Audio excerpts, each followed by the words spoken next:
Welcome to the show. Well, thank you so much. This is very, very interesting and fun, and I'm really excited about it. Me too. Could we start out by just telling us a little bit about your background as a writer? Well, the thing about my writing, I started, I was always writing, but I was kind of like a closet writer. So I didn't know that I was writing, and I had started out as a visual artist and wound up at an art show in Washington, D.C. for young artists of Maine. I had won a competition. I was part of the group. And when I got there, I said, I don't want to do this. I want to do writing. Good for you. Yeah. Wow. So there was another interesting person that I had, read about who was also like in this, but, much whatever. And she decided she was going to do that. So it's not an ununique thing, but it was something that I wanted to do. But I was young, though, also when I thought I was going to start writing. So, yeah. And, I think I write every day. So that's my, I write in, I have a journal that I call it Doing My Scales. Okay. Yeah. I've heard different people refer to it different ways. Scales, morning pages. Some people do that. Yeah. I think if you don't write, if you don't keep it up, I think that's a problem. Because I really believe in the craft. Part of the, I was teaching writing also, creative nonfiction for the University of Maine, and I would tell my students that, the 1 million mile, 1 million word rule, and some wise guy said, well, what after you hit 1 million? I'm like, all right, that's enough out of you. Yeah. So I think that you learn as you go with the writing, and, you kind of hit plateaus, and then you work there for a while, and then you have to push yourself. So I think, that's what, the daily writing is about. Oh, so it's a practice, but it's a lifestyle for you, being a writer. Well, I call it paper psychology. Interesting. Yeah, because if I don't write, that's a problem. You know how runners, there's they get a high. That's the thing for me. If I don't write, there's going to be a problem. And what you write every day, do they always translate into books or articles, or are they separate, or how do they connect? I do problem solving because I Okay. do start out the visual artist, and part of the training was, to set up an artistic problem and to solve the artistic problem. So I do that on paper. And the thing about, having the journals, I think they do kind of, I work out issues, different writing issues. But when my kids were little, they thought that somehow I was writing about them, and my middle son, who was like 3 or something, would say, well, what are you saying about me in there? I'm like, absolutely nothing. He says, of course you are. I said, of course I'm not. And so he would say, well, sign my name, when he couldn't write. And then when he got older, he would have to sign the book. So it was really kind of funny. Very cute. But it's for me. It's kind of like when I started, when the kids were younger.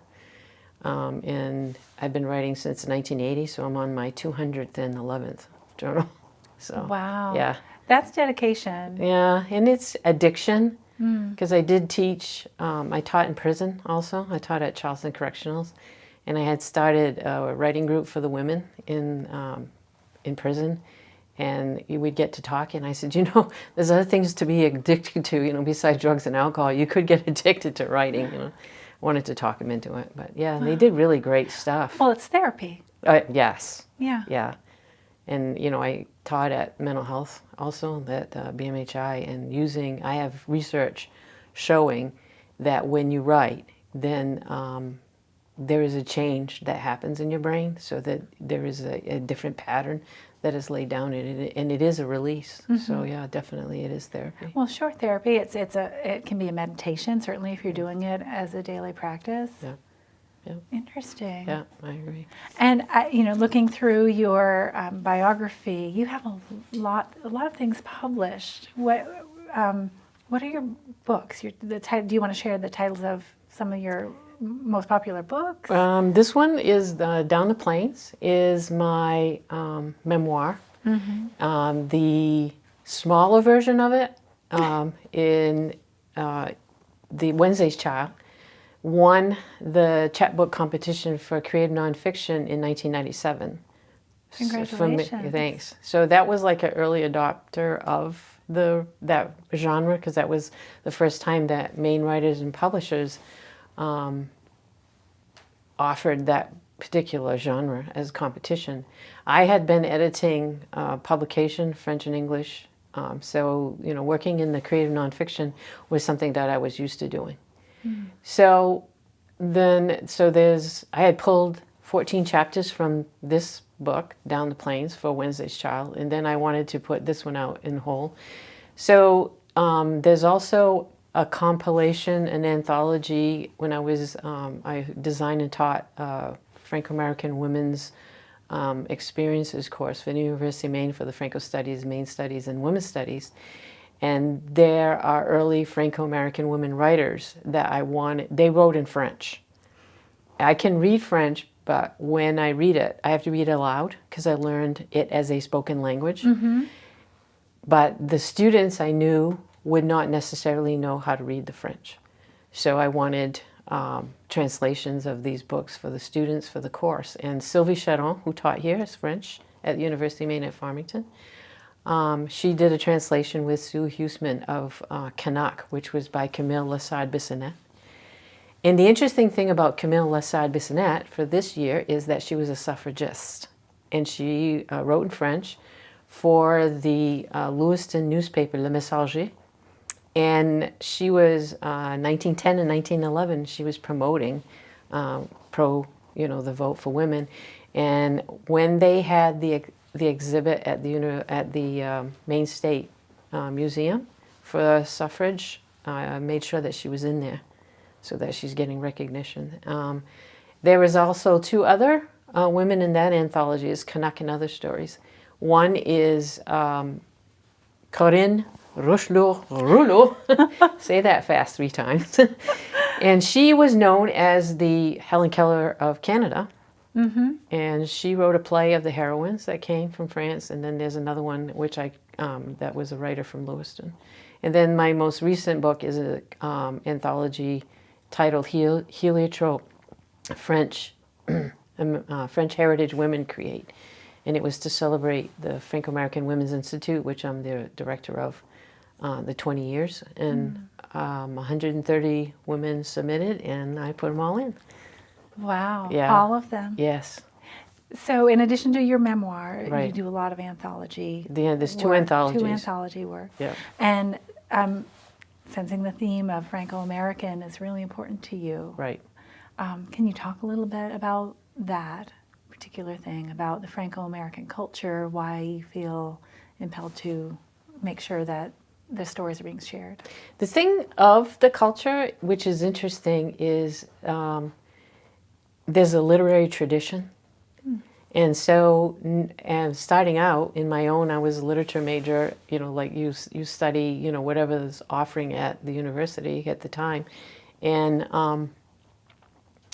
so you have all of these writers, not necessarily in French, but there are several in the state of Maine. There is a body of literature of writers in the state of Maine writing out of, about and for the Franco-American heritage. And so for myself, when I was a student at the university, I found out of, a particular Franco-American male author from Lewiston. I got in my car, drove down to the Bangor Public Library, got the book, because I was not even aware of the writers, but gradually finding more and more. And so now my current work, what I'm doing, has to do with, collecting the literature and creating a collection on that. But for me, making sure that the Franco culture is voiced and has a reflection in society about, what those stories are about. Because my belief is that we are story. When I teach story, I would, when I was teaching writing, I would tell my students, I dare you to leave here and not tell a story. So the thing is that we are so much of that, but sometimes I think what we see in the popular literature does not always reflect a population. Say it's the stereotypes, it's the sentimental aspects of it maybe, but not the actual. Right, yeah. Yeah, see the sentimental, it's interesting for me, the sentimental is an issue because it doesn't go deep enough. Because basically writing is problem solving. And if someone has a story to tell, and if there is taboo that it is in the culture or in the family or things that they're not supposed to talk about, if they cannot get at the full story, if they can't tell the full story, and then, you have probably maybe sentimental, and I'm not, like saying no sentimental, because there is a place for sentimental story. But I think for the most part, if you're thinking about serious literature, I think you really, really need to understand how deep, you have to go deep into the writing, And how can you empower authors to transcend that, to be able to break through whatever barriers that they have that might have them inclined to withhold some really valuable information? And when I was teaching writing, it's a build. I'm using a term from the computers, right?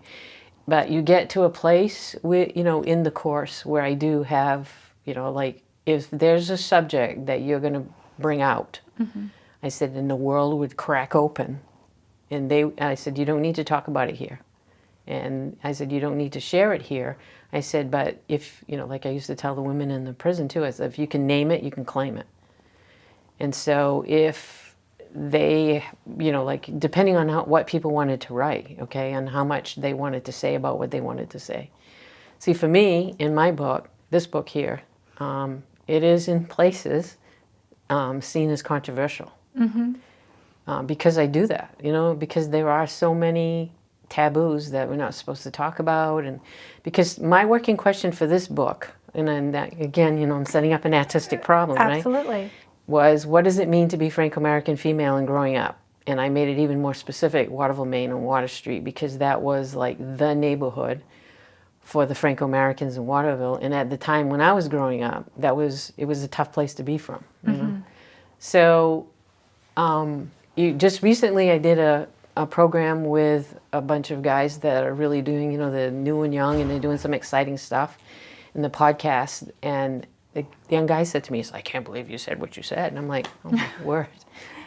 Virtue signaling. 2020 here, Yeah. Yeah. So it's important. Can you talk to me about, it's a dynamic cover. I mean, Thank you. it looks from a distance simple, but when you look at it, I mean, Yeah. so the cover, the titles that are all sort of encompassed. Can you talk about that? Well, this is an actual street sign Okay. as you're about to enter like the deep south of the Sure, down symbolic. the plains. Yeah, and my father, it's ironic because my father used to, he was born in 1916 and used to talk about the Dead End Kids, which was a comic back then. But he was also, was interesting for him that he was 6th grade educated, but pretty much I think he was one of the ones that started me on my road to writing, because he had a blank calendar journal, and I was in the 5th grade, and he handed it to me like, here. I'm like, I'm looking at it, I'm like, what am I supposed to do with it? So I think that started me. But the thing about living in this particular neighborhood, I think that, I have this saying, it's like everything I ever needed to know I learned on Water Street, So for me, and also it's the people who get what I'm writing about, and I can usually tell how far people have gone in their problem solving, how much hard work that they've done on what it is that they need to do about their own stuff in the reaction that they have. Because how much that they don't want to talk about subjects, then that's a sign to me like, oh, you got some work to do, because I don't have a problem talking about issues. Right. So, and then I have black humor. And so people say, this is really funny. I'm like, you get it then, because a lot of it is, I'm saying things, and if people take it literal, then there's that, there's that kind of reaction. But yeah. So having people be able to tell their stories, you're setting the example by telling your story. Right. And then you curate other books and give people the freedom to tell their stories. But more than that, you're like asking them to. Right. because it's important. Right. Why is it so important, especially right now in the digital Right. technology age? Yeah. Because I know you've mentioned this before, Yeah. that you feel it's important for people to tell their stories. Yeah, this is huge philosophy for me.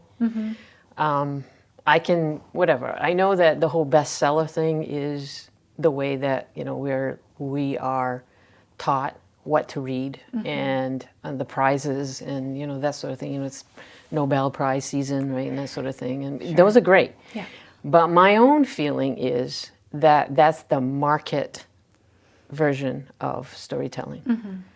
I think that we're all natural born storytellers. Some people will say, well, I don't write. I'm like, well, you tell a story every day. You constantly, I said, all you need is people around you. I said, and you're telling stories. So everybody does that, and so I think that the more natural process of telling story is take it away from the bestseller piece. And so that people are empowered to tell their story. It's so important in this, particularly now, like with young people, and I was just at University of Maine advising undecideds, the explorations program. So I had like 100, 150 students that I was advising. And so having them understand how they can be in power of their story, and part of it would be like me saying to them, I'm like, okay, do you have a favorite team? How about music? Do you have, like a group of music? And they were like, of course. I said, that's how much I want you to own who you are at college. I said, at that level and they would look at me like I said, yeah, I want you to own your process, So that's what I would tell them. That's another version of telling story, So if people understand that they are in possession of story and that it could be and should be worth, I think that there would be and maybe we are seeing that. Maybe because really the internet is it democratizes the process, right? I mean, blogs, Absolutely. Everything. Maybe people are already doing it. Well, and even the publishing industry itself right now with indie publishing, self-publishing, Right. blogs, Yeah. websites, Right. absolutely. Yeah. So, I think people have that need to tell their story. I think it's vital to who they are, and it's just, if you don't tell your story, I think there's a problem after that. Well, and oftentimes if you're not telling it, someone else is telling it for you. Right? Yeah. And it's I believe one of our human needs is to be seen as who we believe ourselves to be. Right. And if we can have the courage to, like you write your memoir, this is who I am. Right. And this is why. Yeah. But yeah, I keep going back to like the willingness to confront taboo subjects and say things in a way that you don't tippy-toe around. And I think that it would be lovely if more people did that. Yeah. Yeah. Yeah. Can you talk about some of the subjects that you have gotten some pushback about? Or I think one of the things it's taught at different colleges in different courses, the University of Maine and Colby and Bates and Keene and here at University of Maine at Farmington. And so the thing that happens is, one, I wanted to look at alcoholism, and then also the process of becoming Franco-American in the state of Maine, and the pushback that you get about that just being French in the state of Maine. And and I worked at the Franco-American Center for 10 years. And so part of it is like from the 80s to the 90s. And so there was still the fight for having the voice in the public space. And I think when you talk about culture, if you talk about general culture, what happens is that the women's subject does not get touched on. And so in order to achieve the woman's voice, you have to specifically go after it. And so part of the fact of my writing this was, even for my family, for say like my brothers, like I had two brothers, both my parents and a brother had passed away. And so my oldest brother, who does not read books, said he bought the book and he read it and called me up. He says, I think I'm going to sue you. Oh, no. He was joking. We joked. And then my other brother read it, and he says, oh, thanks to you, I got to go to my counselor for another 5 years, you know. So they were joking. But, you know, and it's not easy to have a voice that, you know, you want to say something in a space where there is still, they're not certain, you know, the whole culture is not certain as to what is okay to talk about, you know. Oh, especially now, more than ever, especially now, I think. Could be. Yeah. You know, it's an ongoing thing. And I think, you know, to have the voice out there, and I did want other people to write. That was very perceptive of you to say that. So, and part of it is that people read the book and they say, I want to write a book. I'm like, great. We need all the, you know, more voices, the better. You So know? if someone wants to write a book, Right. what, share stepping stones, Yeah. or what is the process, or a quick start process if you want to be an author? If you know, for me, I really do believe in the craft. So I think that, you know, if somebody wants to do to be a writer, I would say definitely write. Just write. And then kind of figure out, what is your subject? You know, what do you feel needs to be told? What is it about whatever you're seeing or whatever you're looking at? You know, what could you say? What could you add to the conversation, you know? And it's interesting what people who have that, you know, who want to write, and they come and some of the stuff, you know, that they come out with. I mean, it's just amazing, you know. What was the framing of it earlier? You had said something like, "What is the question you want this book to answer?" Is that, or is It's an artistic question. It's an Yeah. artistic problem. So I Yeah. would say to my students, you know, what would be the artistic problem? You know, how would you set this up? Because this took me 5 years to write. And I could only write in the summer, and I had the 3 kids, and, you know, we had to do all the, you know, whatever the rec program offered. And so basically it was almost like 2 weeks at the end before, because I had summers off with my job. And so, yeah, and, you know, but just to set something up that's going to sustain you in the artistic problem, because, you know, it took me so long that kept me focused, you know. Right, right. And even if you're not writing, you're still writing. And, you know, like if you have an idea, you know, write it down, have a little book, you know, and that sort of thing. Yeah, I think if the passion is there, it almost, you know, it's just there, you know. Yeah, you're embodying the book all the time, even if you're not Right. writing it down at that moment. Yeah. What's next for you? Do you have? I can sense there must be projects Yeah. still. Well, I took my own advice, and we have like an artist gathering for Franco-Americans. Oh, great. So I said, does this qualify? I have no idea. So what I have been doing is, and I don't even know, I've typed it up. It's like 120 pages. But if there was like a thought or a reaction to something or a saying that came in my brain, just writing those down. And I had this opportunity to watch this world famous poet at Orono, and he would write one line on a page and then flip it. I'm like, first off, my first thing was like, what is he doing, wasting all that paper? But it was a small book, you know. And I thought, that's so incredible, you know. I thought that was amazing. So that's what it is. It's like one line, one page, and they're small books. And I have like 10 of those. And with the teaching and the, you know, like the teaching and the writing don't mix. And so I, you know, would write that down. So I've typed them all up. So I don't know what to do with it. I don't know if it's kind of like it's not stream of consciousness, because there's definitely themes that come up, but yeah. So and it's evolving. Some of it is, even I'm afraid of it. It's very intense, some of it. So I don't know, you know, I'm like, wow, do I leave that in there or whatever, you know, but yeah. Well, I can't wait to discover what's We'll next. see, huh? Well, I know our time is almost out. We Okay. will post in the credits, and then everywhere we share this online, we will make sure that contact information and where people can find out more information about you and your books and your work will be available. Thank you so much for coming here today. This has been so enjoyable. I appreciate it, so thank you. Yeah, my pleasure. Good work.